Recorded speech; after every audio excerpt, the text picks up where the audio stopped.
Hello everyone, welcome to Glance Academy. दोस्तों, आज हम लोग कवर करेंगे यूपी पीसीएस प्रीलिम्स 2025 के लिए आपकी जो लेटेस्ट घटना चक्र आई दृष्टि मैगजीन आ चुकी है, उसी की आज हम क्लास को शुरू करने वाले हैं। और ये आपकी जो आई दृष्टि मैगजीन है, ये आप लोगों के पास भी आ चुकी होगी। अगर नहीं आई होगी तो आप इसकी पीडीएफ मेरे टेलीग्राम चैनल से ज्वाइन कर सकते हैं। यहाँ पर 1 सितंबर 2024 से लेकर 15 सितंबर 2025 तक का करंट अफेयर्स इंक्लूड किया गया है। और जनरली आपका जो पेपर है उस 12 अक्टूबर को होने वाला है, और उससे 1 महीने पहले तक का करंट अफेयर्स कोशिश की जाती है कि पूछी जाती है, उसके बाद का नहीं पूछा जाता। तो इसीलिए 15 सितंबर तक की चीज़ों को यहाँ पे कवर किया गया है। तो हम लोग यहाँ पर क्या करेंगे, सबसे पहले आपके टॉपिक वाइज पढ़ेंगे, और सबसे पहले हम लोग कवर करेंगे आज सूक्ष्म दृष्टि को। क्योंकि ऐसा होता है कि जब हम लास्ट में पूरे टॉपिक को पढ़ रहे होते हैं तो सूक्ष्म दृष्टि के टॉपिक छूट जाते हैं। फिर यहाँ पर हम लोग नेशनल करंट अफेयर्स को पढ़ेंगे, इंटरनेशनल को पढ़ेंगे, और इसमें स्पेशली हम लोग वहाँ तक पढ़ेंगे जो आपके नए वाले सेक्शन में कवर किया गया। ऐसा क्यों कह रहा हूँ, क्योंकि इससे पहले मैंने यूट्यूब पर ऑलरेडी आपको पुराने सेक्शन, जब आरओ का परीक्षा था उस समय पूरे 1 साल का करंट अफेयर्स पढ़ाया था इसी मैगजीन का। कहाँ पर, चलिए मैं दिखाता हूँ। जब आप इस तरीके से YouTube प्लेटफॉर्म पर आएंगे, हमारे ग्लैंस एकेडमी ऑफिशियल प्लेटफॉर्म पर आएंगे, तो यहाँ पर एक प्लेलिस्ट में आपके ऑप्शन दिखेगा करंट अफेयर्स आई दृष्टि। आप इस ऑप्शन को देख पा रहे होंगे, आई दृष्टि करंट अफेयर्स 2025। जब इसको आप ओपन करेंगे तो इसमें आप देखोगे कि मैंने इस तरीके से आई दृष्टि जब आई हुई थी तभी मैंने हैंड रिटन शॉर्ट नोट्स बना के जो है कि उसको कवर किया था। जैसे यहाँ पर national current affairs, international, UP special भी यहाँ पर कराए गए थे। साथ ही साथ आप इसमें आर्थिक करंट अफेयर्स, वैज्ञानिक उपागम संक्षिप्तियों के पार्ट 1 को देख सकते हैं।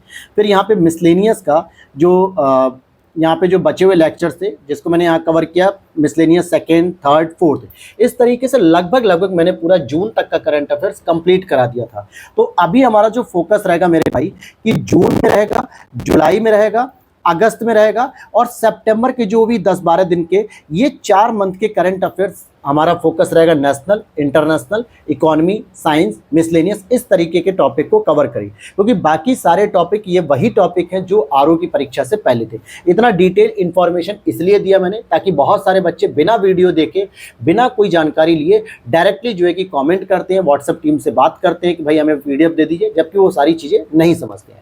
अच्छा, चलिए अब शुरू करते हैं आज की क्लास के बारे में।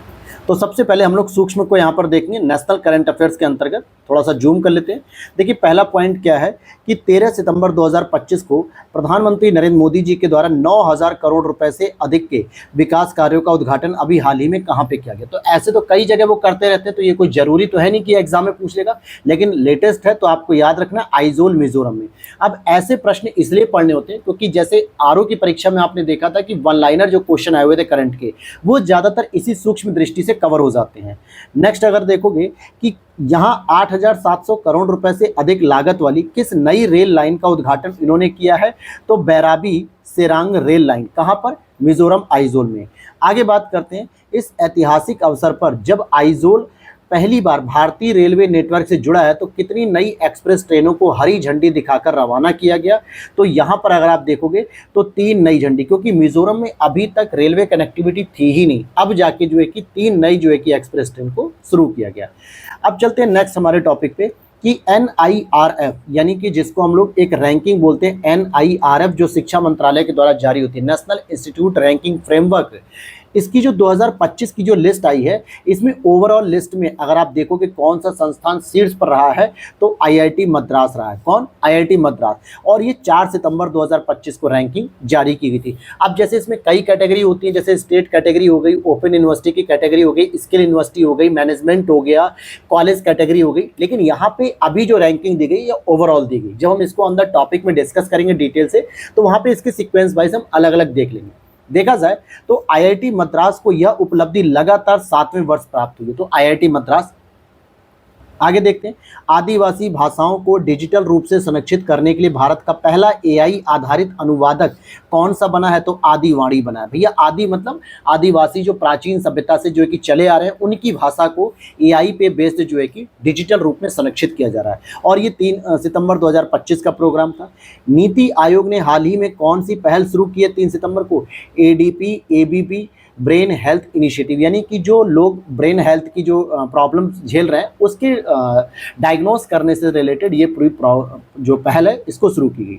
हाल ही में कहां पर रक्षा मंत्री राजनाथ सिंह जी ने और उत्तर प्रदेश के मुख्यमंत्री योगी आदित्यनाथ जी ने रक्षा उपकरण एवं ड्रोन निर्माण इकाई का लोकार्पण किया। 30 अगस्त 2025 का ये टॉपिक है, गौतम बुद्ध नगर में। कहां पर? गौतम बुद्ध नगर में, क्योंकि ऑलरेडी इसके लिए पहले से ही एग्रीमेंट हो चुका था। बस इस समय इस यूनिट का लोकार्पण किया गया, क्योंकि यहाँ पे पूरी यूनिट तैयार कर दी गई और अब इसमें डिफेंस रिलेटेड ड्रोन के लिए जो है कि मैन्युफैक्चरिंग की जाएगी। तो कहां पर है मेरे भाई? गौतम बुद्ध नगर में। ध्यान देना कि जो जून, जुलाई, अगस्त, ये 3 महीने इतने क्रूशियल होते हैं यूपीपीसीएस के लिए, मतलब आयोग के जो एग्जाम की डेट है उसके हिसाब से इन 3 महीने का आपको रगड़ के अच्छे से एक एक पॉइंट याद होना चाहिए दिमाग में। अगर ये याद नहीं होगा ना तो प्रॉब्लम आएगी। अब वैसे अगर आप देखो जनवरी से भी आगे का पूरा करंट अफेयर्स अगर आप यूट्यूब पे जाके मेरे प्लेलिस्ट में वहां पे देखोगे तो सारे हैंड रिटन नोट्स ही हैं। ये अच्छी बात आप देख लो। फिर आप यहाँ पर देखोगे कि लॉजिक क्या दिखा रहा है इसमें सिंबल, कि इस बुक को मैंने हैंड रिटन नोट्स में कन्वर्ट किया है और जिन लोगों के पास ये पीडीएफ है वो बहुत अच्छे से इस चीज की तैयारी कर रहे हैं। चलिए आगे देख लेते हैं यहाँ पर कि national annual report and index on women's safety यानी नारी 2025 के अनुसार भारत के महिलाओं के लिए शीर्ष 3 सबसे सुरक्षित शहर कौन से हैं। मतलब क्या हो गया कि जो महिलाओं के लिए जो सबसे सही जो सुरक्षित शहर हैं वो हो जाएंगे आपके कोहिमा, विशाखापट्टनम, भुवनेश्वर। ये 3 ऐसे शहर हैं जहां पर सबसे अधिक महिलाओं की सुरक्षा हो रही है। पीएम विकसित भारत रोजगार योजना किसकी घोषणा किसने की? तो भैया अभी जो भी घोषणा होती है जिसमें प्रधानमंत्री का नाम आ जाए तो नरेंद्र मोदी जी ने की। योजना की घोषणा कहां से की गई? तो लाल किले से की गई थी 15 अगस्त 2025 को। और इस योजना के लिए कितने रुपए आवंटित किए जाएंगे? तो लगभग 1 लाख करोड़ रुपए जो है कि दिए जाएंगे। और इस योजना के तहत नए रोजगार पाने वाले युवाओं को 2 किस्तों में कितनी प्रोत्साहन राशि दी जाएगी? 15,000 रुपए की प्रोत्साहन राशि रहेगी जो 2 किस्तों में दी जाएगी, 7,500 रुपए करके दी जाएगी। आगे देखते हैं मिशन सुदर्शन चक्र की घोषणा कहां से की गई है? तो भैया 15 अगस्त 2025 को लाल किले से की गई। तो लाल किले से कौन करेगा? प्रधानमंत्री नरेंद्र मोदी जी करेंगे। अच्छा, सुदर्शन चक्र आपको पता है कि जो S-400 हमारे पास जो S-400 जो हमारा डिफेंस एयर सिस्टम था जो ऑपरेशन सिंदूर में सबसे ज्यादा चर्चा का विषय रहा, उसका नाम भी सुदर्शन चक्र रखा गया। आगे बात करते हैं इस मिशन को कितने वर्षों में पूरा करने का लक्ष्य है? तो 2035 तक इस मिशन को पूरा किया जाएगा। मिशन सुदर्शन चक्र क्या है? ये मिशन सुदर्शन चक्र अगर आप देखोगे यहाँ पे, चलो आगे देखते हैं, यहाँ पर उसे हम डिटेल से पढ़ेंगे अंदर किताब में। भारतीय रेलवे ने भारत की किस सबसे बड़ी मालगाड़ी का सफलतापूर्वक ट्रायल किया है? अर्थात अगस्त 2025 में रुद्रास्त्र का। ध्यान देना कि जो मालगाड़ियां होती हैं जनरली 25 से 30 बोगी की होती है, लेकिन ये सबसे बड़ी रेलवे मतलब कि मालगाड़ी जिसमें हो सकता है 40, 50, 60 डिब्बे लगे होंगे, 2-3 किलोमीटर की होगी। तो यहाँ लिख भी रहा है कि रुद्रास्त्र मालगाड़ी की जो लंबाई है वो लगभग 4.5 किलोमीटर की है, यानी एक नहीं 2-2 इंजन इसको खींचेंगे, हो सकता है 3 इंजन भी। इतनी बड़ी रेल मालगाड़ी है ये। अब आ जाते हैं नेक्स्ट कि परीक्षा पे चर्चा 2025 को किस लिए गिनीज वर्ल्ड रिकॉर्ड से सम्मानित किया गया?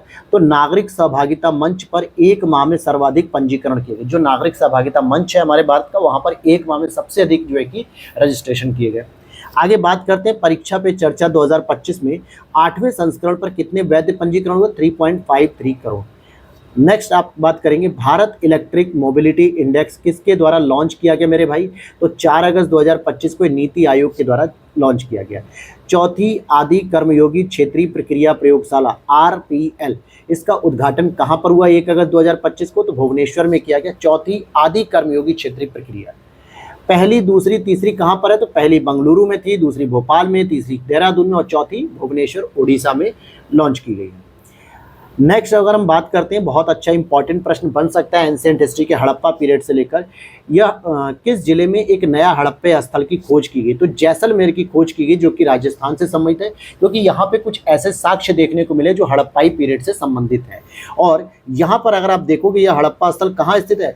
तो रातड़िया री ढेरी। अगर मान लो उसने जैसलमेर जिला नहीं दिया, डायरेक्ट आपसे यही पूछ लिया कि अभी हाल ही में हड़प्पा का एक नया स्थल खोजा गया जिसका नाम रखा गया रातड़िया री ढेरी, तो ये किस राज्य में पड़ता है? राजस्थान में पड़ता है। डिस्ट्रिक्ट पूछेगा तो जैसलमेर आपको बता देना है। नेक्स्ट बात करेंगे पिपरावा निशानियों को कितने वर्षों के बाद भारत लाया गया 30 जुलाई 2025 को? तो 127। पिपरावा निशानी किससे संबंधित? भगवान बुद्ध से संबंधित है। और ये जो है कि कहां पर है? तो ये सिद्धार्थनगर उत्तर प्रदेश में स्थित है। पिपरावा निशानियों की खोज कब की गई थी? 1898 में। और इन निशानियों की खोज कहाँ की गई? तो पिपरावा स्तूप, सिद्धार्थनगर उत्तर प्रदेश। यह निशानियां किससे संबंधित है? तो भगवान बुद्ध से संबंधित है। और ये निशानियां किस प्राचीन शहर से संबंधित है? तो कपिलवस्तु से संबंधित है। कपिलवस्तु का कुछ हिस्सा सिद्धार्थनगर से भी संबंधित है। यहाँ तक पूरी बात समझ में आ गई इस टॉपिक पे। चलो, क्योंकि ये जो टॉपिक है ना दोस्तों, ये वन लाइनर टाइप के हैं और यहाँ से प्रश्न जब बनेगा तो आपका ये जो आज की वीडियो है ये बहुत इंपॉर्टेंट रहेगी आपके आगे के टॉपिक के लिए।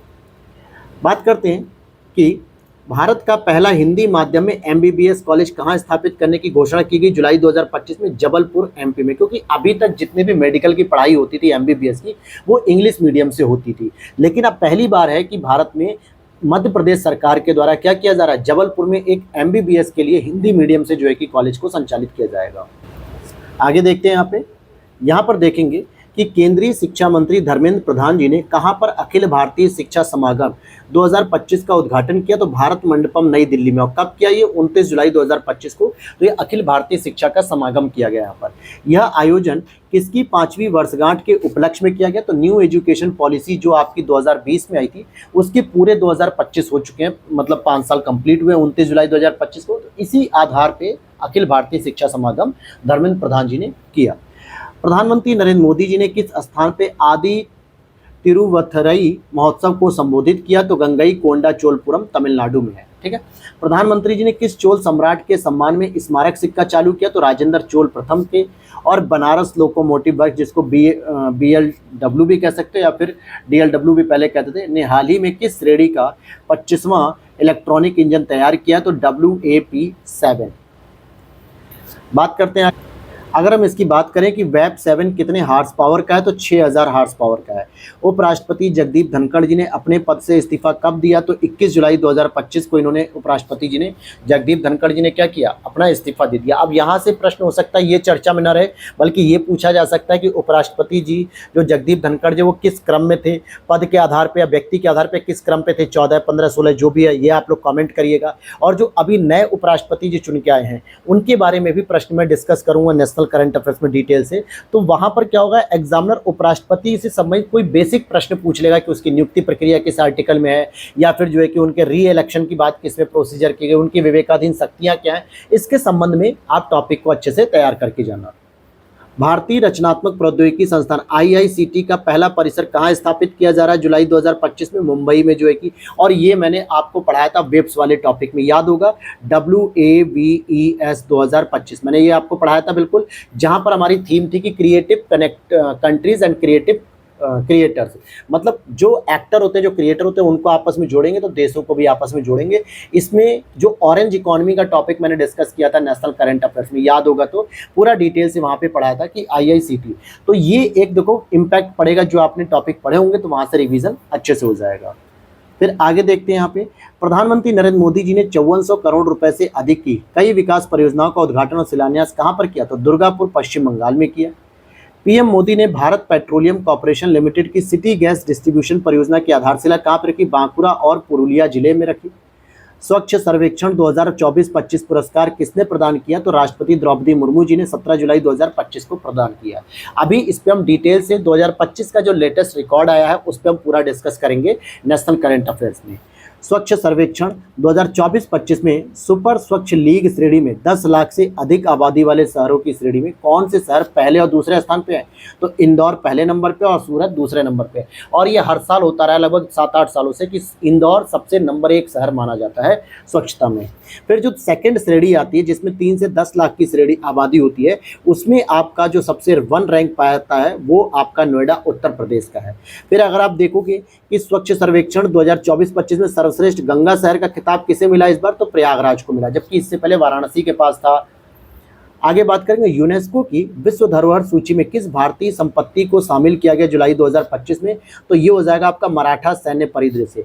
अभी इससे पहले आपने पढ़ा होगा 43वां जो है कि, वो आपने जो पढ़ा था मेरे भाई, 43वां जो आपने पढ़ा था वो पढ़ा था आपने जो असम में, तो वो था आपका जो है कि मोइदम्स। मोइदम्स क्या होते थे मेरे भाई, ये जो राजा महाराजा होते थे उनकी आत्माओं के लिए घर बनाए जाते थे। और अभी जो आपका 44 नंबर का आ चुका है, ये आपका मराठा सैन्य परिदृश्य है। इसमें जो है कि 12 किलों को शामिल किया गया, जिसमें सिंधुदुर्ग थे और भी कई सारे इनके किले थे, शिवनेर किले, तो इन किलों को शामिल करते हुए 12 जो किले थे उनको दिखा गया था।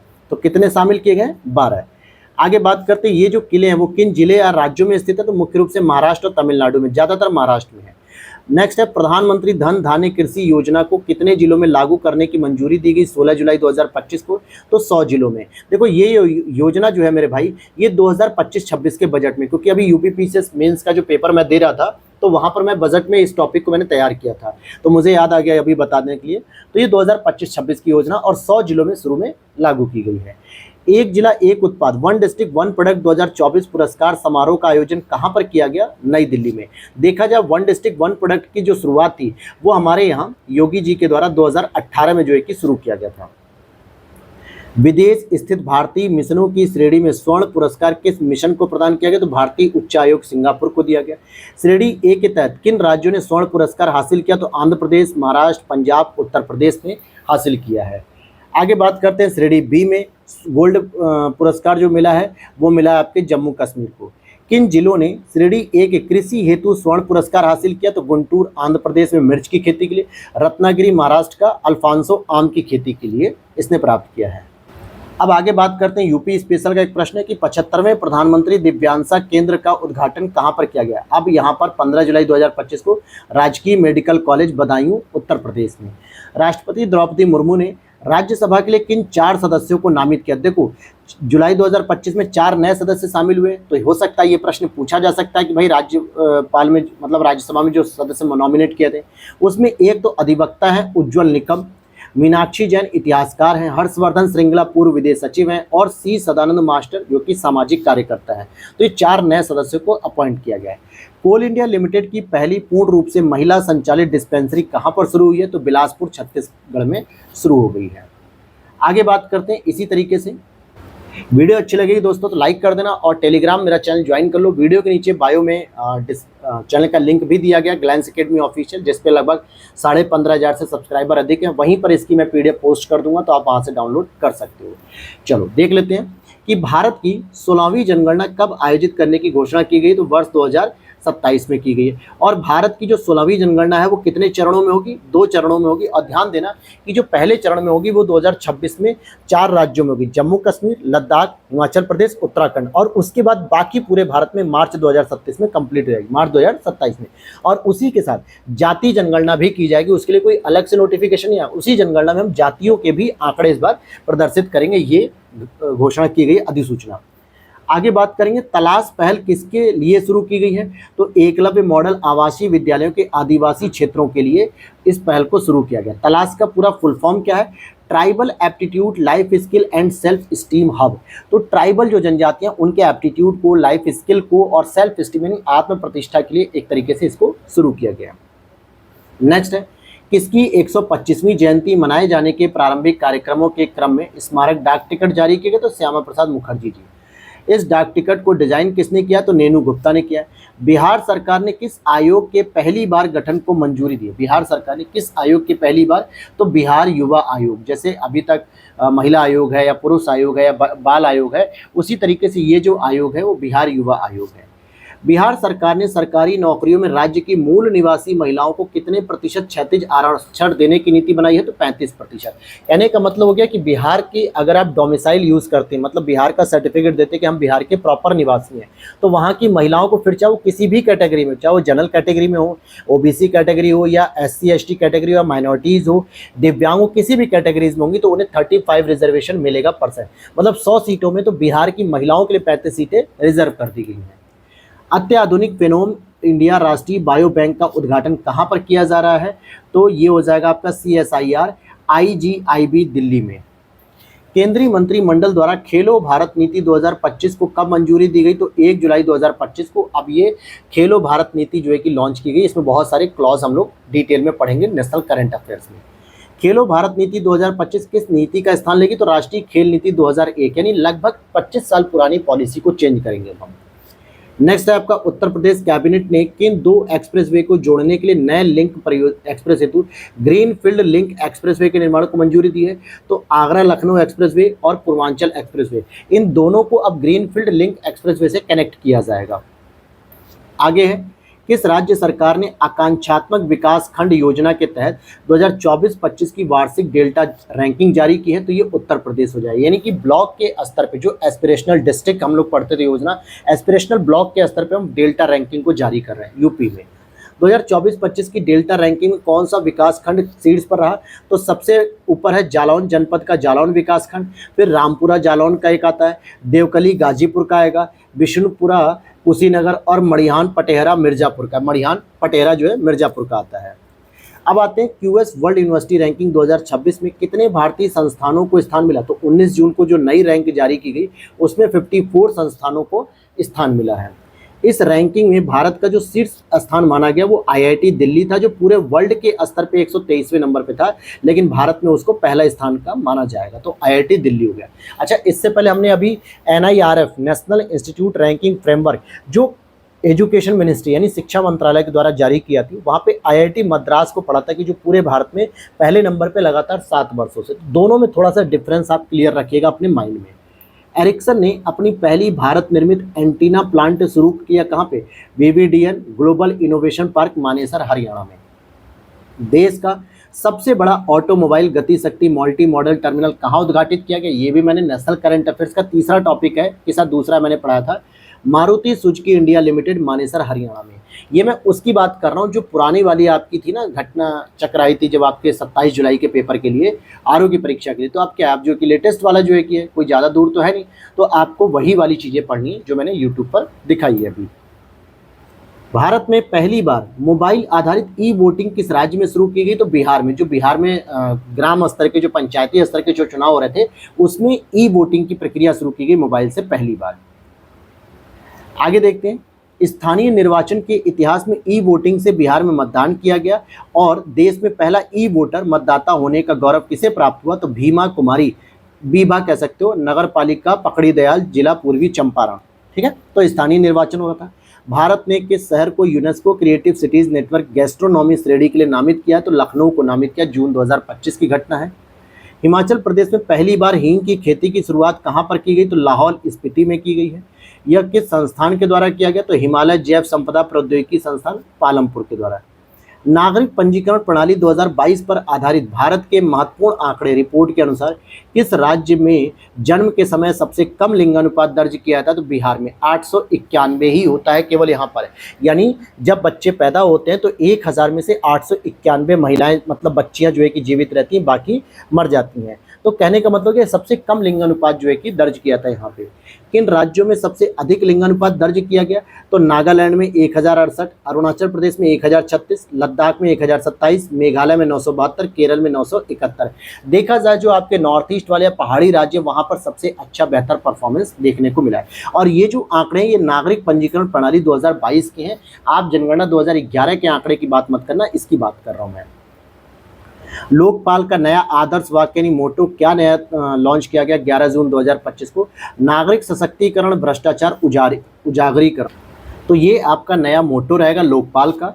आगे बात करते हैं, प्रधानमंत्री नरेंद्र मोदी जी ने भगवान बिरसा मुंडा की किस पुण्यतिथि पर श्रद्धांजलि अर्पित की? तो यानी 9 जून 2025 को 125वीं श्रद्धांजलि दी। राष्ट्रीय हल्दी बोर्ड मुख्यालय का उद्घाटन कहाँ किया गया? निजामाबाद तेलंगाना में किया गया। अंतर्राष्ट्रीय आलू केंद्र ने दक्षिण एशियाई क्षेत्रीय केंद्र कहाँ स्थापित करने की घोषणा की? तो सिंघना उत्तर प्रदेश आगरा में। अब इसी तरीके से एक और प्रश्न, जो अंतर्राष्ट्रीय चावल अनुसंधान संस्थान है ना फिलीपींस मनीला में, तो उसका जो दक्षिण एशियाई क्षेत्रीय केंद्र खोलने की बात की जा रही है कि हम दक्षिण एशिया में भी एक रीजनल लेवल पे क्षेत्र खोलेंगे, तो वाराणसी यूपी में खोला जा रहा है। ठीक है, उसी तरीके से अंतर्राष्ट्रीय आलू केंद्र जो पूरे वर्ल्ड के लिए संचालित होता है उसका जो साउथ एशिया का जो सेंटर है वो आपके आगरा में सिंगना गाँव में ओपन किया जा रहा है। गूगल ने एशिया प्रशांत क्षेत्र में अपना पहला गूगल सुरक्षा इंजीनियरिंग केंद्र कहाँ स्थापित किया गया है? तो हैदराबाद तेलंगाना में गूगल ने अपना स्थापित किया। अब ये योजना मैंने आपको पढ़ाई थी, याद होगा, पूर्ण साक्षरता कार्यक्रम नेशनल करंट अफेयर्स का पहला टॉपिक था ये मेरा। ठीक है, त्रिपुरा को किस कार्यक्रम के अंतर्गत पूर्ण कार्यात्मक साक्षर राज्य घोषित किया गया? तो उल्लास कार्यक्रम के तहत। और उल्लास कोई नव भारत साक्षरता कार्यक्रम यानी न्यू इंडिया लिटरेसी प्रोग्राम। ये न्यू एजुकेशन पॉलिसी के तहत ये माना गया है कि जो 15 ईयर से ऊपर के लोग हैं उनको जो है कि हम 100% शिक्षित करेंगे। और 100% का मतलब क्या हो गया कि अगर मान के चलो कि अगर किसी राज्य में 95% या उससे अधिक लोग शिक्षित हो जाते तो उसे पूर्ण साक्षरता का दर्जा दे दिया जाता है। इस कड़ी में सबसे पहला जो राज्य था वो मिजोरम था। तो मिजोरम हो गया, गोवा हो गया, त्रिपुरा हो गया, लद्दाख हो गया, ये सभी ऐसे राज्य जहाँ पे पूर्ण साक्षरता कार्यक्रम सफल हो चुके हैं। अब बात करते हैं देश की पहली योग नीति किस राज्य ने जारी की? 21 जून 2025 को। ये देश में पहली बार है कि योग पॉलिसी भी बनाई गई तो उत्तराखंड के द्वारा। प्रधानमंत्री नरेंद्र मोदी ने नई दिल्ली में दो महानतम आध्यात्मिक और नैतिक नेताओं के मध्य ऐतिहासिक वार्तालाप के शताब्दी समारोह का शुभारंभ किया। तो श्री नारायण गुरु और महात्मा गांधी, ये दोनों ही अपने आप में दो महान संत थे। नारायण गुरु ई रामास्वामी पेरियार से संबंधित थे और ये आपके महात्मा गांधी हो गए। यह ऐतिहासिक वार्ता 12 मार्च 1925 को शिवगिरी मठ तिरुवनंतपुरम केरल में शुरू की गई थी। किस राज्य ने आयुष्मान भारत डिजिटल मिशन, जिसको हम लोग बोलते हैं ABDM यानी ABDM Ayushman Bharat digital mission के कार्यक्रम में या कार्यान्वयन में देश में प्रथम स्थान प्राप्त किया भैया? तो बिहार ने प्राप्त किया। जम्मू कश्मीर में PM मोदी द्वारा अनावरण किया गया दुनिया का सबसे ऊंचा रेलवे आर्क ब्रिज जो चिनाब ब्रिज है, चिनाब नदी पर बनाया जा रहा और ये लगभग जो है कि 359 मीटर जो है कि ऊंचा है नदी के तल से। तो ये याद रखना। और ये मैंने बताया था आपको बारामूला जो परियोजना जो पहले से चली आ रही है अटल बिहारी वाजपेयी जी के समय 2003 से, उसी में ये जोड़ा गया है एक नया सेंटर बना के रेलवे कनेक्टिविटी। देखो यहाँ लिखा भी है इसको कि उधमपुर श्रीनगर बारामूला रेल लिंक परियोजना। और PM मोदी द्वारा कौन सी दो वंदे भारत ट्रेनों को हरी झंडी दिखाकर रवाना किया गया? तो कटरा श्रीनगर और श्रीनगर कटरा, यानी कि दोनों वंदे भारत रहेंगी। एक कटरा से श्रीनगर जाएगी, एक श्रीनगर से कटरा आएगी। इसी के साथ साथ एक और वहीं पर मोदी जी ने भारत के किस पहले केबल स्टे रेल ब्रिज का उद्घाटन किया? तो अंजी ब्रिज का। और ये मुझे बताना जो है कि चलो मैं ही बताता हूँ कि रियासी करके एक जिला पड़ता है जम्मू कश्मीर का, वहीं पर दोनों के दोनों ब्रिज ओपन किए गए हैं।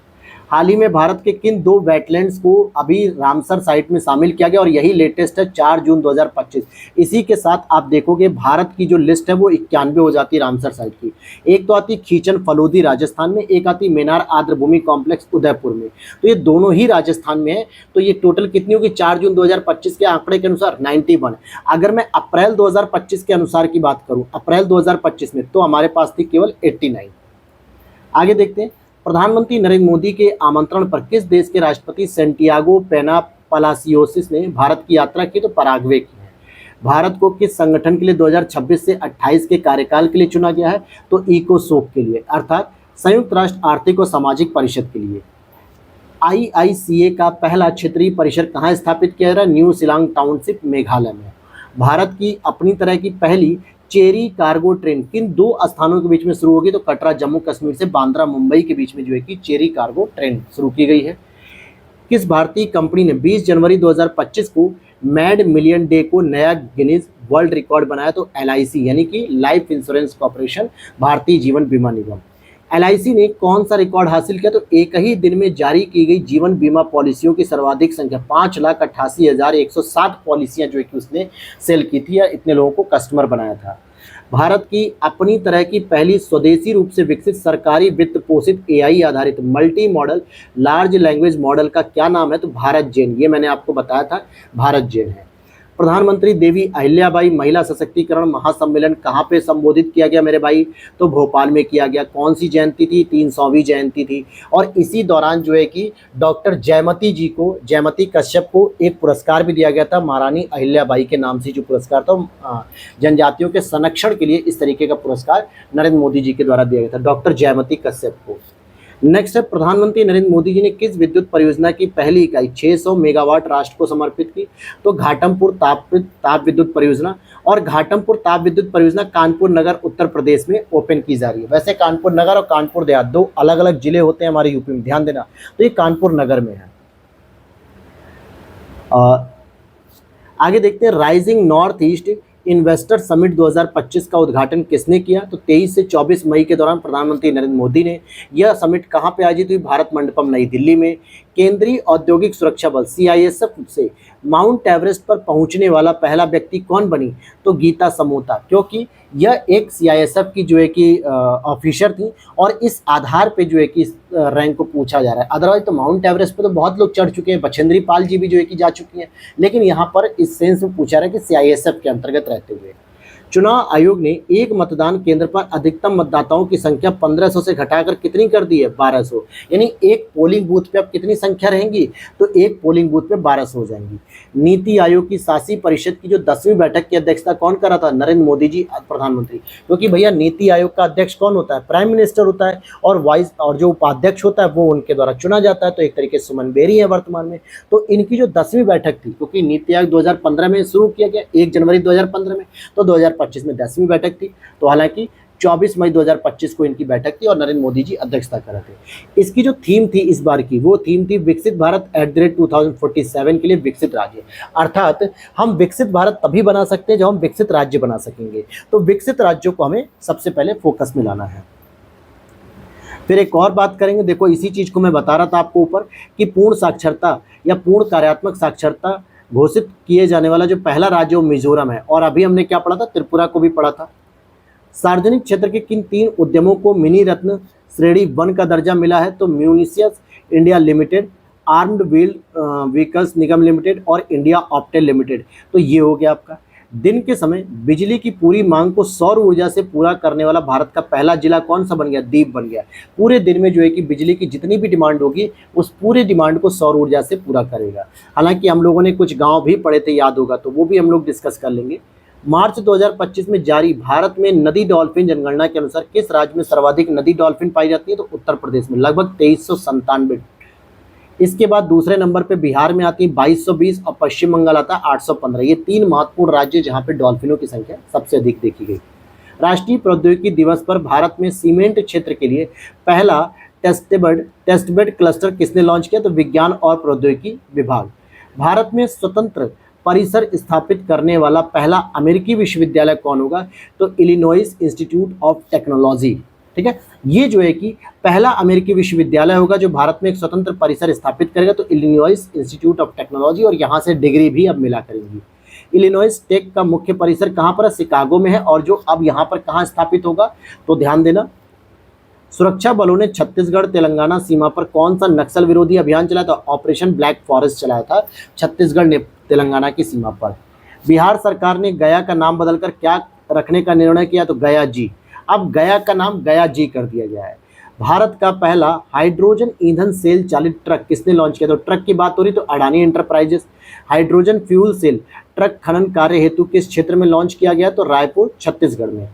भारत सरकार ने प्रतिवर्ष किस तिथि को आधिकारिक रूप से आयुर्वेद दिवस मनाने का निर्णय लिया। ध्यान देना, योग दिवस आपका अलग है और आयुर्वेद दिवस अलग है, और ये पहली बार सेलिब्रेट हो रहा है 23 सितंबर को। किस शहर को देश का पहला भिक्षावृत्ति मुक्त शहर यानी कि भिखारियों से मुक्त शहर घोषित किया गया, इंदौर को। और ये स्वच्छता में भी रैंकिंग 1 लेकर आता है लगातार 7 सालों से। केंद्रीय मंत्रिमंडल ने इंडिया सेमीकंडक्टर मिशन के तहत जेवर हवाई अड्डे के पास उत्तर प्रदेश में किस इकाई की स्थापना को मंजूरी दी, 6ठी इकाई को। क्योंकि सेमीकंडक्टर जो मिशन चलाया जा रहा है 76,000 करोड़ से, सेमिकॉन इंडिया कार्यक्रम के तहत 76,000 करोड़ रुपए की धनराशि दी गई, जिसमें 5 प्लांट ऑलरेडी लग चुके हैं। सबसे पहला प्लांट आपका धोलेरा में लगाया जाता है 2023 जून में। फिर उस तरीके से और भी कई सारे प्लांट होते हैं जो साणंद में लगते हैं गुजरात में, एक मोरीगांव असम में है, और छठा जो प्लांट है आपका ये जेवर एयरपोर्ट के पास कह सकते हो या फिर यमुना एक्सप्रेस वे पे कह सकते हो। तो ये इस तरीके से 6ठी इकाई लगेगी। यह इकाई किसका संयुक्त उद्यम होगा, तो HCL सेंट्रल गवर्नमेंट की, और फॉक्सकॉन जो है कि आपकी ताइवान की कंपनी। कहाँ की कंपनी फॉक्सकॉन, ताइवान की कंपनी है। किस शहर को WHO के आयु अनुकूल शहरों और समुदायों के वैश्विक नेटवर्क में शामिल किया गया, तो कोझिकोड को शामिल किया गया जो केरल में है। सौर ऊर्जा और स्वच्छ जल की उपलब्धता वाला त्रिपुरा का पहला हरित गांव कौन सा बना, रंगाचेर्रा बना है। केंद्रीय आयुर्वेदी विज्ञान अनुसंधान परिषद ने किन 2 दुर्लभ आयुर्वेदिक पांडुलिपियों को पुनर्जीवित किया, तो ध्यान देना यहाँ पर कि द्रव्य रत्नाकर निघंटु और द्रव्य रत्नाकर निघंटु, ये 2 अलग अलग नाम हैं। एक द्रव्य रत्नाकर है, एक द्रव्य नामा है। तो इसके लेखक कौन है द्रव्य रत्नाकर, तो मुदगल पंडित, और द्रव्य नामा के कौन है, भीष्म वैद्य। आगे देखते हैं यहाँ पे, नवीनतम गणना के अनुसार अब भारत की तटरेखा की लंबाई कितनी है मेरे भाई, तो 11,098.81 किलोमीटर नई तटरेखा यानी कोस्टल लाइन हमारी आ चुकी है। ठीक है, नई गणना में जो सर्वाधिक तटरेखा अब किसकी हो गई, गुजरात की हो गई। हालांकि ये तो पहले भी थी। और अगर हम बात करें केंद्र शासित प्रदेश की बात करेंगे तो अंडमान निकोबार द्वीप समूह है। लेकिन अगर आपसे प्रश्न ये पूछ ले कि भैया राज्य या यूनियन टेरिटरी दोनों में सबसे अधिक किसकी, तो आपके अंडमान निकोबार हो जाएगा।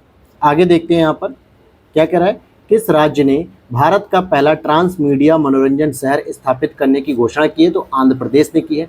इस शहर का क्या नाम रखा जाएगा, तो क्रिएटर लैंड रखा जाएगा। वर्ष 2025-26 के लिए संसदीय प्राक्कलन समिति का अध्यक्ष किसे चुना गया है, तो संजय जायसवाल जी को चुना गया जो कि बीजेपी से हैं। तो किस समिति का चुना गया, प्राक्कलन समिति का चुना गया। और प्राक्कलन समिति के कितने मेंबर्स होते हैं, 30 मेंबर होते हैं, जो कि किससे आते हैं, लोकसभा से ही आते हैं। सार्वजनिक उपक्रम समिति का अध्यक्ष किसे चुना गया? तो बैजयंत पांडा को चुना गया, यह भी बीजेपी से है। भारत का पहला समर्पित डीप वाटर कंटेनर ट्रांसशिपमेंट बंदरगाह कौन सा बना है? तो विझिंजम अंतर्राष्ट्रीय बंदरगाह, और ये जो बंदरगाह है तिरुवनंतपुरम केरल में स्थित है। सशस्त्र बलों के लिए किस अस्पताल ने पहली बार 3D माइक्रोस्कोप का उपयोग करते हुए न्यूनतम चीर-फाड़ वाली ग्लूकोमा शल्य चिकित्सा की? तो army hospital research and referral, नई दिल्ली। भारत का पहला क्वांटम कंप्यूटिंग वैली कहाँ स्थापित की जा रही है? अमरावती, आंध्र प्रदेश, जो कि आंध्र प्रदेश की राजधानी है। अमेरिका के किस नेता ने भारत की यात्रा की? तो भैया जेडी वेंस ने यात्रा की, जो कि उपराष्ट्रपति थे। अप्रैल की बात है। जेडी वेंस की पत्नी उषा वेंस किस भारतीय राज्य से संबंधित है? तो ये आंध्र प्रदेश से संबंधित है, यानी कि भारतीय मूल की है। मोदी मेमेंटो म्यूजियम कहाँ स्थापित है? तो मोतिहारी, बिहार में स्थापित किया गया है मोदी मेमेंटो म्यूजियम। पहलगामी आतंकी हमला कहाँ पर हुआ था? तो 22 अप्रैल 2025 को अनंतनाग, जम्मू कश्मीर में हुआ था। आगे देखते हैं, भारत का पहला इंटीग्रेटेड लीवर हैबिलेशन सेंटर कहाँ स्थापित हुआ? नई दिल्ली में। इंडिया स्टील 2025 का छठा संस्करण कहाँ आयोजित किया गया? मुंबई, महाराष्ट्र में। कोयला खनन हेतु पेस्ट भरण प्रौद्योगिकी यानी कि पेस्ट फिल टेक्नोलॉजी का उपयोग करने वाला भारत का पहला कोयला PSU कौन सी कंपनी बनी? तो साउथ ईस्टर्न कोलफील्ड लिमिटेड। 23वें विधि आयोग के अध्यक्ष किसे नियुक्त किया गया? न्यायमूर्ति दिनेश माहेश्वरी, जो कि सर्वोच्च न्यायालय के पूर्व न्यायाधीश रह चुके हैं। और कौन सी दो भारतीय शास्त्रीय रचनाओं को पांडुलिपियों की यूनेस्को की memory of the world register में शामिल किया गया है? तो नाट्य शास्त्र, जो कि भरत मुनि के द्वारा लिखी गई है, और श्रीमद् भगवत गीता, जो कि भीष्म पर्व के ही अंतर्गत शामिल है, महाभारत का ही पार्ट है, और दोनों ही ग्रंथ संस्कृत भाषा में लिखित है। ध्यान देना, ये सारी जो डिटेल्स है ना इधर की जो आ रही है पिछले 10-12 टॉपिक की, ये सब मैंने डिटेल से डिस्कस किया है पूरे करंट अफेयर्स, जिसमें मैंने पूरा विस्तार से पढ़ा। तो यूट्यूब पर आप जाके इस प्लेलिस्ट को जरूर फॉलो कर लेना मेरे भाई, जो आई दृष्टि करंट अफेयर 2025 के नाम से है। नेक्स्ट है, किस राज्य ने आदर्श संस्कृत का ग्राम कार्यक्रम शुरू किया? तो उत्तराखंड ने शुरू किया, जिसमें क्या है कि जितने भी जिले होंगे उन हर जिलों से एक एक गांव को सेलेक्ट किया जाएगा, जहां पे आदर्श संस्कृत ग्राम शुरू किया जाएगा कार्यक्रम। किस शहर ने सैनिटरी और बायोमेडिकल कचरे के 100% पृथककरण, संग्रहण, प्रसंस्करण का मानक हासिल किया? तो कराड़ शहर सतारा के अंतर्गत, जो कि महाराष्ट्र में है। आगे बात करते हैं हम, प्रधानमंत्री नरेंद्र मोदी जी ने उत्तर प्रदेश के कितने पारंपरिक उत्पादों को GI टैग प्रदान किया? तो 11 अप्रैल 2025 की बात है। 21 नए ऐसे प्रोडक्ट इसमें शामिल हो गए हैं। इन 21 उत्पादों को 2024 में GI टैग प्राप्त हुआ था, और अब प्रमाण पत्र वितरित किए गए हैं।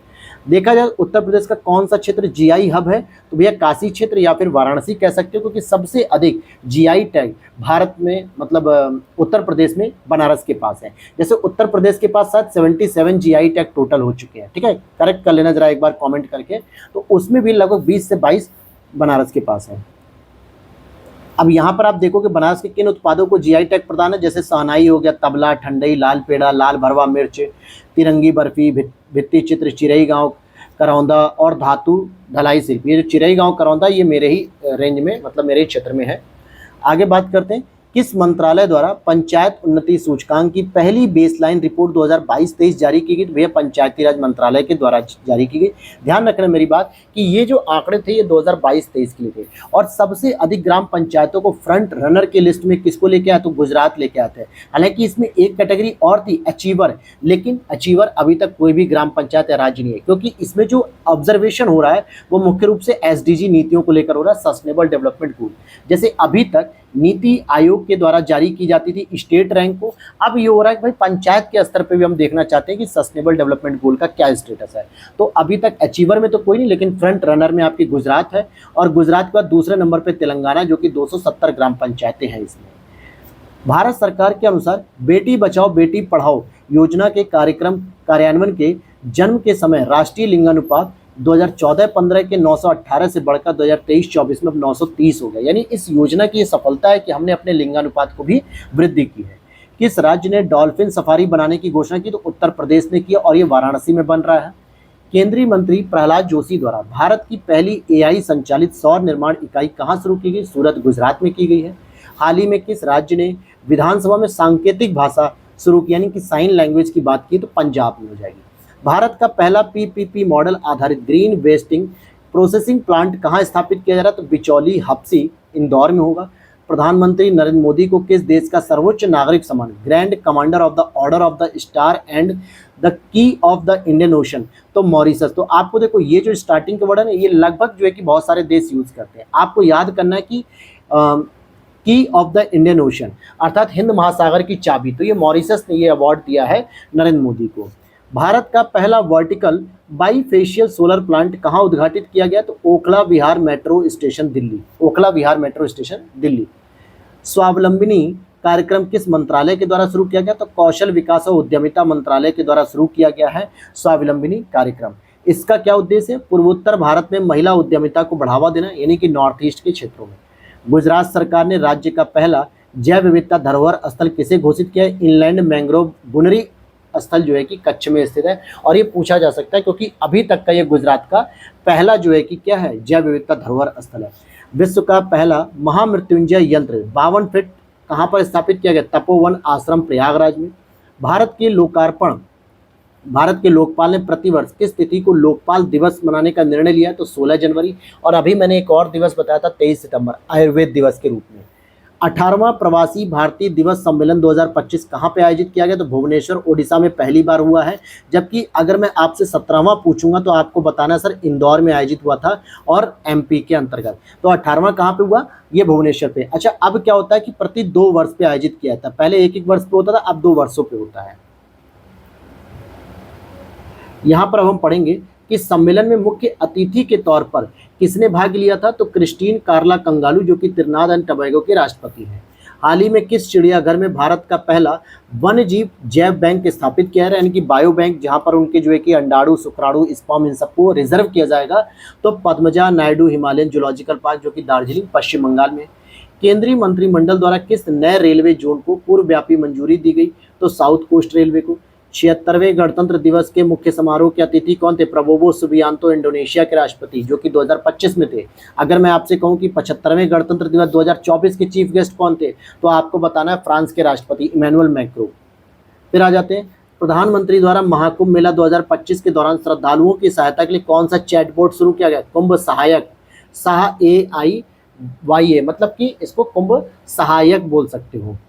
मुख्यमंत्री योगी आदित्यनाथ के द्वारा प्रयागराज में महाकुंभ 2025 के लिए नए बहुरंगी लोगों में क्या दर्शाया गया, तो पौराणिक समुद्र मंथन से निकले एक अमृत कलश को दर्शाया गया था।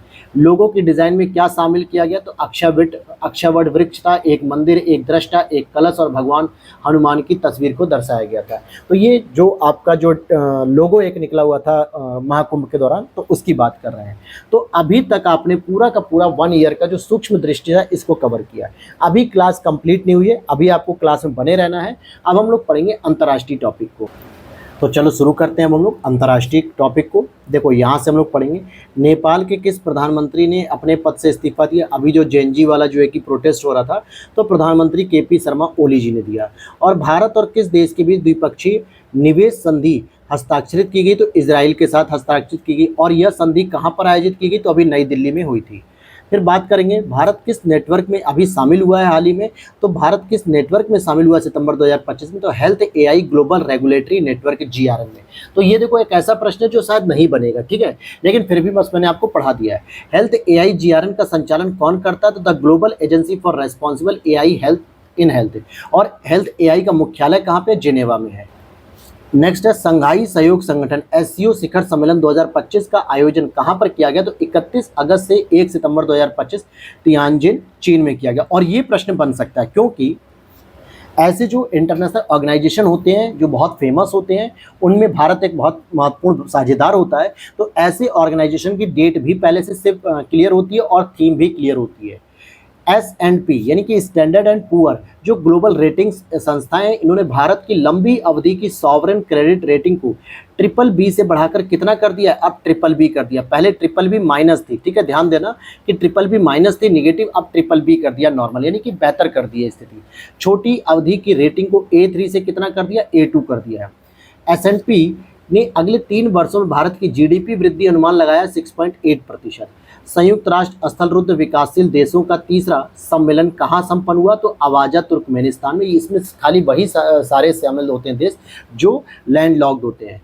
वर्ल्ड हेल्थ ऑर्गेनाइजेशन ने केन्या में किस बीमारी के एक सार्वजनिक स्वास्थ्य समस्या के रूप में उन्मूलन की घोषणा की है? तो स्लीपिंग सिकनेस की और कहाँ पर? केन्या में की है।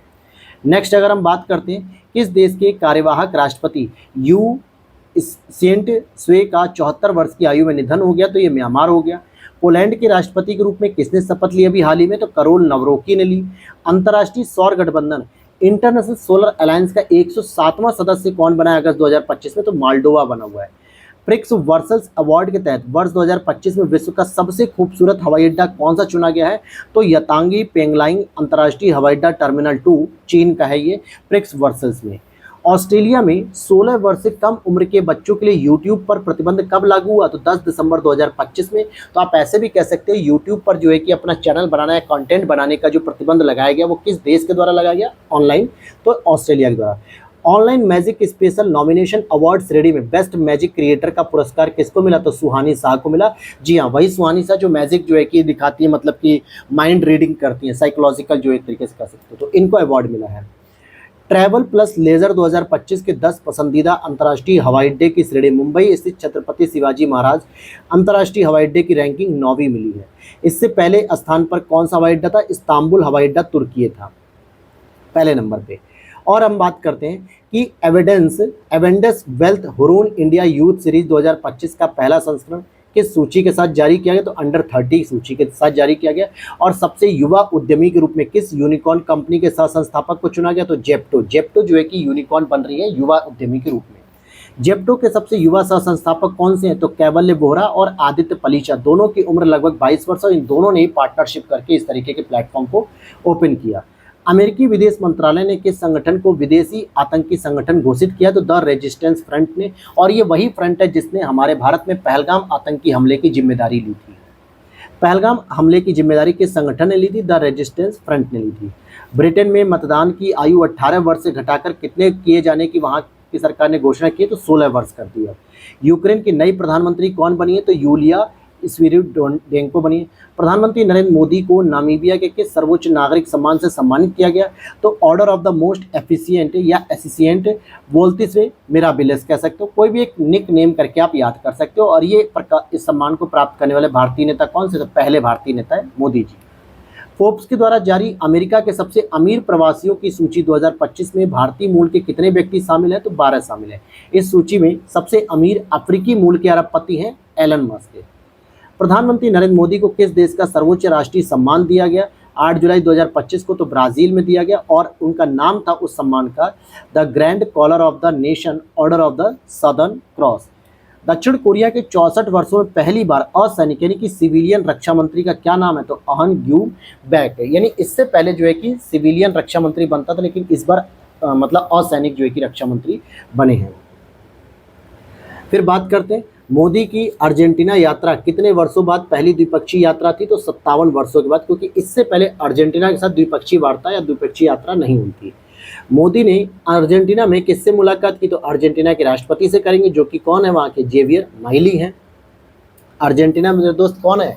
जो आप देखोगे साउथ अमेरिका में चिली के पास जो देश है, जहाँ पे लिथियम के माइनिंग के लिए जो है कि भारत ने क्या किया? एग्रीमेंट किया लिथियम के लिए।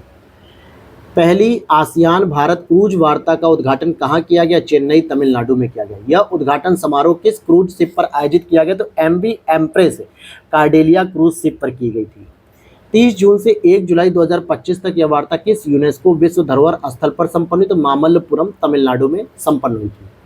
आगे बात करते हैं 51वां G7 शिखर सम्मेलन कहाँ आयोजित किया गया? तो कनाडा में आयोजित किया गया। कनानेस्के उसका नाम याद रख सकते हो शहर का। मंगोलिया का प्रधानमंत्री किसे नियुक्त किया गया? तो गोम्बो जाविन जेंडन सतार को। State of world population report 2025 कौन जारी करता है? तो यूएन का जो जनसंख्या कोष है, पॉपुलेशन फंड है, वो जारी करता है। रिपोर्ट का शीर्षक क्या था? वास्तविक प्रजनन संकट है। रिपोर्ट के अनुसार भारत में कितने वयस्क अनचाहे गर्भधारण की स्थिति का सामना कर रहे हैं? हर 3 में से 1 यानी लगभग 36% ऐसे लोग हैं जो गर्भधारण करना नहीं चाहते लेकिन फिर भी हो जा रहा है। और ग्लोबल जेंडर गैप रिपोर्ट 2025 किसके द्वारा जारी की जाती है? वर्ल्ड इकोनॉमिक फोरम के द्वारा जारी की जाती है।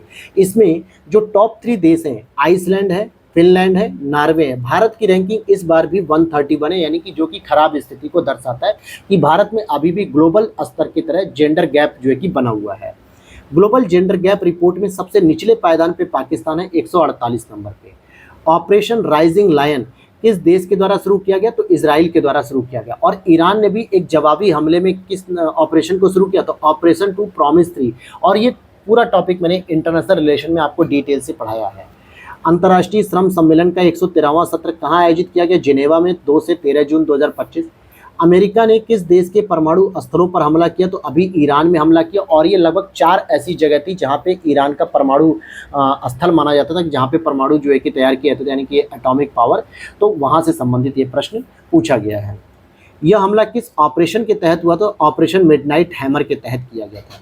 भारत ने ईरान और इजराइल से लोगों को निकालने के लिए कौन सा ऑपरेशन चलाया इस समय? तो ऑपरेशन सिंधु के नाम से चलाया गया है। ऊर्जा संक्रमण सूचकांक 2025 में भारत की रैंकिंग क्या रही है? 71वीं रैंकिंग रही है। वर्ष 2025 में इस सूचकांक में 3 देश कौन से शीर्ष में? Sweden, Finland, Denmark. प्रधानमंत्री नरेंद्र मोदी जी ने किस देश की यात्रा की 18 जून 2025 को? क्रोएशिया में की थी। इस यात्रा को क्यों ऐतिहासिक माना जा रहा है? क्योंकि किसी भी भारतीय पीएम के द्वारा क्रोएशिया की पहली यात्रा थी। इससे पहले कभी भी क्रोएशिया की यात्रा किसी भी प्राइम मिनिस्टर के द्वारा नहीं की गई थी। प्रधानमंत्री नरेंद्र मोदी जी ने इसी दौरान 15 से 16 जून में कहाँ यात्रा की थी? तो साइप्रस में यात्रा की। हालांकि 3 दिवसीय जो है कि प्रोग्राम था, 3 जगह का प्रोग्राम था। सबसे पहले कनाडा G7 की समिट में चीफ गेस्ट के रूप में वहाँ पे गए थे, आमंत्रित देश के रूप में कनाडा में, फिर वहाँ से क्रोएशिया और फिर साइप्रस होके आए थे। अगर हम बात करें कि प्रधानमंत्री नरेंद्र मोदी को साइप्रस में कौन सा सर्वोच्च सम्मान दिया गया? तो grand cross of the order of Makarios 3। सतत विकास रिपोर्ट 2025 में भारत का कौन सा स्थान है? तो भैया 99 है, थोड़ा बेहतर हुआ है सस्टेनेबल डेवलपमेंट रिपोर्ट में। 3 जून 2025 को किसी अंतर्राष्ट्रीय प्रशासनिक विज्ञान संस्थान का अध्यक्ष चुना गया है? तो वी श्रीनिवास भारत को। और ये लगभग जो है कि एक ऐतिहासिक उपलब्धि, हालांकि मैंने इसके बारे में डिटेल से डिस्कस किया है आपके साथ। State of world population report 2025 कौन जारी करता? तो अभी हमने बताया संयुक्त राष्ट्र जनसंख्या कोष। इनके अनुसार बताया गया कि 2023 में भारत में मातृ मृत्यु अनुपात यानी कि मदर मोर्टेलिटी रेट जो था प्रति 1 लाख जीवित जन्मों पर जो थी वो 80, यानी 1 लाख जो है कि महिलाओं पर 80 महिलाओं की जो है कि मृत्यु हो जाती थी जब वो प्रेगनेंसी को डिलीवरी कर रही थी। तो 8वां आपदा जोखिम न्यूनीकरण के लिए वैश्विक मंच 2025 कहाँ आयोजित किया गया? तो जिनेवा स्विट्जरलैंड में आयोजित किया गया। हाल ही में पोलैंड में हुए राष्ट्रपति चुनाव में किसे जीत मिली? तो करोल नवरोकी को। अभी मैंने ये ऊपर पढ़ा दिया। ये भी पूछा था 80वें संयुक्त राष्ट्र महासभा का अध्यक्ष किसे चुना गया जून 2025 में? तो एनालेना बेरबॉक जो कि जर्मनी से है। 22वीं सांग्री ला वार्ता संवाद कहाँ पे आयोजित की गई? तो सिंगापुर में। देखो ये हमेशा यहीं पर होता है। सिंगापुर में एक होटल का नाम है सांग्री ला के नाम से। इसी में ये जो है कि सिक्योरिटी मतलब सुरक्षा से संबंधित जो है कि संवाद होता, तो इसी का नाम दे दिया गया सांग्री ला वार्ता। ग्लेशियर के संरक्षण पर उच्च स्तरीय अंतर्राष्ट्रीय सम्मेलन का आयोजन कहाँ पे किया गया? तो दुशांबे तजाकिस्तान में किया गया है। एशियाई उत्पादकता संगठन APO की 67 प्रबंध निकाय बैठक कहाँ आयोजित की गई? तो जकार्ता इंडोनेशिया में की गई। इसमें किस देश ने वर्ष 2025-26 के कार्यकाल के लिए इसकी अध्यक्षता संभाली थी? तो भारत ने संभाली है। आगे बात करते हैं किस संगठन ने ग्लोबल इलेक्ट्रिक व्हीकल्स आउटलुक 2025 जारी किया? तो अंतर्राष्ट्रीय ऊर्जा एजेंसी ने। और EV कार बिक्री में 2024 में कौन सा देश शीर्ष पर रहा? चीन। तो चीन में जो है कि सबसे अधिक इलेक्ट्रिक व्हीकल बिक रहे हैं। 2024 में भारत ने किस प्रकार के इलेक्ट्रिक वाहनों का वैश्विक नेतृत्व किया? तो इलेक्ट्रिक 3 व्हीलर जिसको हम लोग ई-रिक्शा भी सामान्यतः बोलते हैं। तो भारत में सबसे तेजी से क्रांति की है ई-रिक्शा ने। उतना 4 व्हीलर या बाइक या स्कूटी में नहीं हुई जितना 3 व्हीलर में हो गई, क्योंकि इससे नए रोजगार का भी सृजन हुआ। भारत ने किस संगठन की अध्यक्षता वर्ष 2025-26 में संभाली? तो APO की अर्थात एशियाई उत्पादकता संगठन। विश्व हाइड्रोजन शिखर सम्मेलन 2025 कहाँ आयोजित किया गया? तो रॉटरडम नीदरलैंड में। रोमानिया के राष्ट्रपति का पदभार 26 मई 2025 को निकोसोर डैन ने संभाला। सूडान के प्रधानमंत्री का पदभार कामिल इदरीस ने संभाला। 78 विश्व स्वास्थ्य सभा का आयोजन कहाँ पे किया गया? तो जिनेवा स्विट्जरलैंड में किया गया। इसकी थीम क्या थी? स्वास्थ्य के लिए एक विश्व होना चाहिए। बलूचिस्तान में सहायक आयुक्त के रूप में नियुक्त होने वाली पाकिस्तानी हिंदू महिला कौन है? तो कशिश चौधरी है ये, जो कहाँ पे बलूचिस्तान में एक सहायक आयुक्त के रूप में नियुक्त की गई।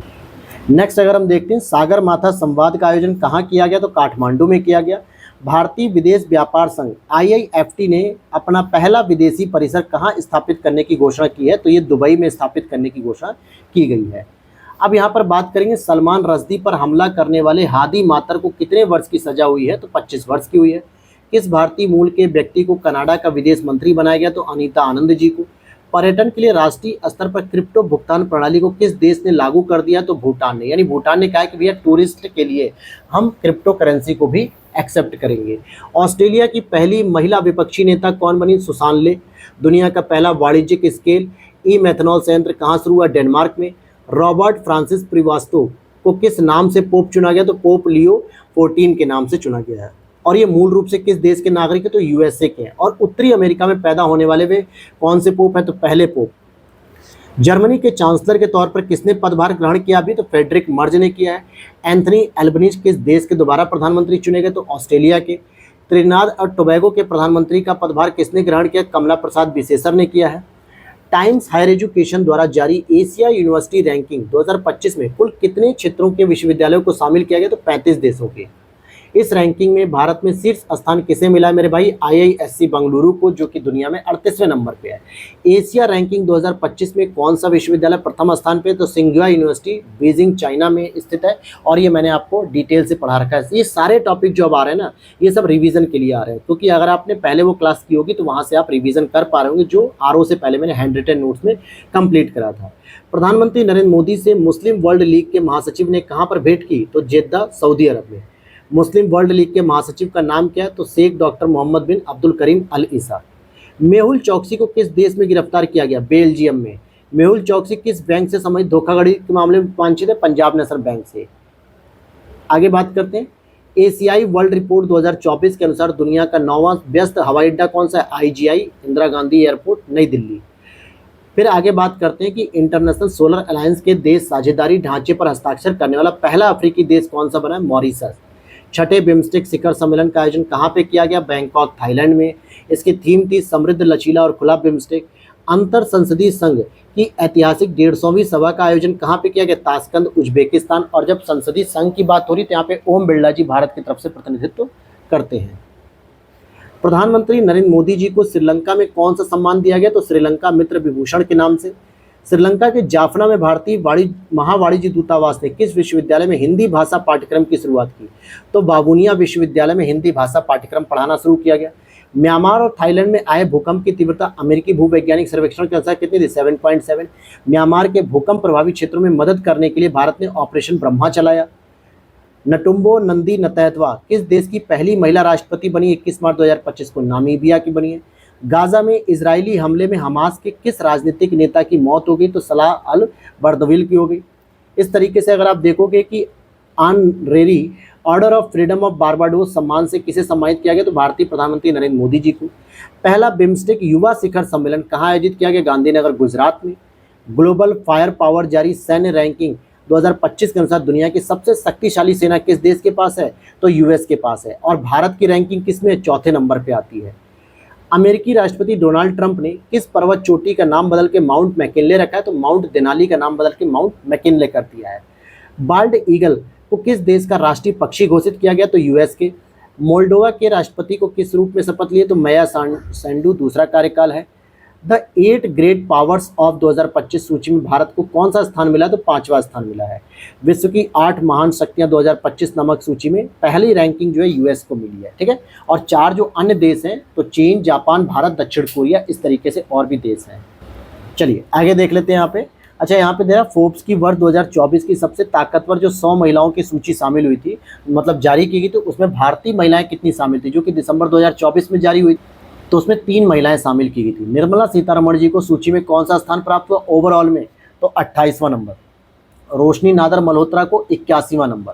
अब नेक्स्ट अगर हम बात करते हैं, फ्रांस के नए प्रधानमंत्री के रूप में किसने पदभार ग्रहण किया? तो फ्रैंकोइस बायरू ने किया। टाइम मैगजीन ने वर्ष 2024 में किसे पर्सन ऑफ द ईयर के रूप में नॉमिनेट किया? तो डोनाल्ड ट्रंप को, जबकि इससे पहले जब वो पहली बार राष्ट्रपति बने थे 2016 में, तब भी इनको नॉमिनेट किया गया था। राष्ट्रपति द्रौपदी मुर्मू ने नेपाल के किस सेना प्रमुख को भारतीय सेना के जनरल की मानद उपाधि दी है? तो जनरल अशोक राज सिगडेल को। अब यहाँ पर हम चलते हैं नामीबिया के पहली महिला राष्ट्रपति का नाम अभी हमने पढ़ लिया। ग्लोबल नेचर कंजर्वेशन इंडेक्स में भारत को कौन सी रैंक मिली है? तो 180 देशों की रैंक में 176 नंबर पे हम हैं। प्रधानमंत्री नरेंद्र मोदी को संयुक्त राज्य अमेरिका में किस पुरस्कार से सम्मानित किया गया? Doctor Martin Luther king junior वैश्विक शांति पुरस्कार मिला है यहाँ पे। किसने the state of world children 2024 की रिपोर्ट जारी की? तो यूनिसेफ जारी करेगा, जिसने कहा कि 2050 के दशक तक विश्व के 18 वर्ष से कम आयु के बच्चों की जनसंख्या कितनी होगी? 2.3 बिलियन हो जाएगी। बारबाडोस ने प्रधानमंत्री मोदी को किस अवार्ड से सम्मानित किया? तो honorary award of the freedom of Barbados. Guyana ने प्रधानमंत्री नरेंद्र मोदी को जो अवार्ड दिया, अवार्ड ऑर्डर ऑफ एक्सीलेंस। वीपो की बात करते हैं तो 2024 में किस रिपोर्ट को प्रकाशित किया? वर्ल्ड इंटेलेक्चुअल प्रॉपर्टी इंडेक्स, जिसमें भारत जो है कि 15.7% के साथ भारत सबसे तेज दर से वृद्धि कर रहा है पेटेंट में। यहाँ पर देखते हैं ग्लोबल पावर सिटी इंडेक्स 2024 विश्व में किसने सबसे उच्च रैंक हासिल की? लंदन ने। इस रैंकिंग में भारत का एकमात्र शहर शामिल हुआ 48वें नंबर पे, मुंबई। और वर्ष 2024 के COP29 की मेजबानी किस देश के द्वारा की गई? तो अजरबैजान, जहां पे बाकू राजधानी इसकी वहीं पे आयोजित की गई थी। 18 से 22 नवंबर 2024 के मध्य आयोजित यूरोपीय हाइड्रोजन सप्ताह किसे विशेष भागीदार घोषित किया गया? इसमें तो भारत को घोषित किया गया। वर्ष 2024 में यूरोपीय हाइड्रोजन सप्ताह कहाँ आयोजित किया गया? ब्रुसेल्स, बेल्जियम में। अंतर्राष्ट्रीय सौर गठबंधन सभा का 7वां सत्र कहाँ आयोजित किया गया? नई दिल्ली में। इस सत्र में किन देशों को अंतर्राष्ट्रीय सौर गठबंधन का अध्यक्ष और सह अध्यक्ष पुनर्निर्वाचित किया गया? तो अध्यक्ष रहेंगे भारत और जो सह अध्यक्ष उपाध्यक्ष कह सकते हो फ्रांस रहेंगे। भारत और किस देश ने वर्ष 2026 को संस्कृति, पर्यटन और एआई के वर्ष के रूप में मनाने की घोषणा की? तो स्पेन और भारत ने मिलकर। ड्यूमा बोको ने किस देश के नए राष्ट्रपति के रूप में पदभार ग्रहण किया? बोत्सवाना।